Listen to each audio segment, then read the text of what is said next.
5 tempat misterius yang disebutkan dalam Al-Quran. 1. Ainul Hayat.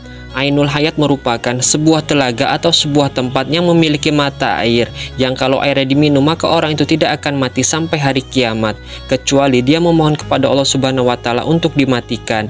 Kisah tentang tempat Ainul Hayat ini berhubungan erat dengan dua tokoh besar, yaitu Raja Dzulkarnain dan penasehatnya, yaitu Nabi Khidir alaihissalam.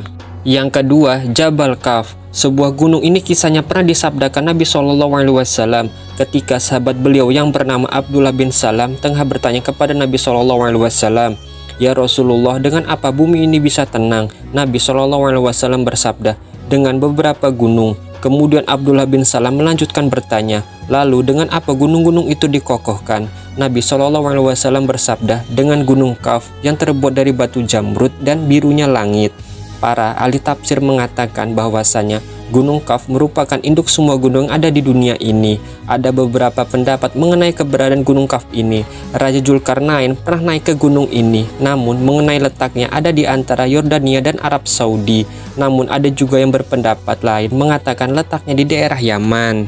Yang ketiga, Istana Kerajaan Raja Sulaiman. Nabi Sulaiman alaihissalam adalah sosok orang terkaya sebenarnya. Dia berkata, "Ya Tuhanku, ampunilah aku dan anugerahkanlah kepadaku kerajaan yang tidak dimiliki oleh siapapun setelahku.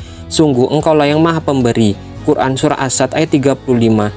Menurut para ahli sejarah, istana megah Nabi Sulaiman dibangun oleh manusia dan bangsa jin.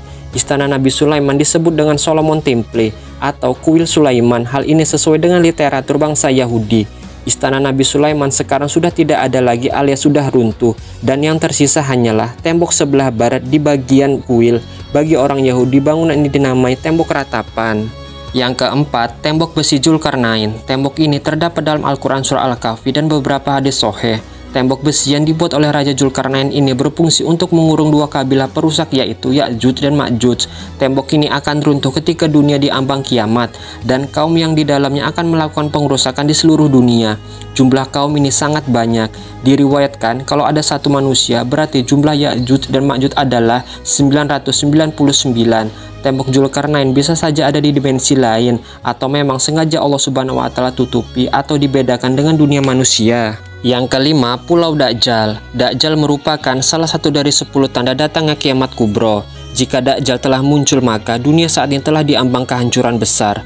Dia dipenjarakan oleh Allah Subhanahu wa Ta'ala di suatu pulau misterius dan dijaga oleh seekor hewan yang bisa berbicara yang bernama Al-Jassasa. Ada hadis Nabi SAW yang mengungkapkan tentang pulau ini. Namun Nabi SAW tidak merincikan secara jelas lokasi persisnya berada di mana. Rasulullah hanya berkata, Dajjal akan keluar dari perkampungan Yahudi yaitu Asbahan. Bersamanya ada 70.000 orang Yahudi yang mengikutinya. Wallahu a'lam bishawab.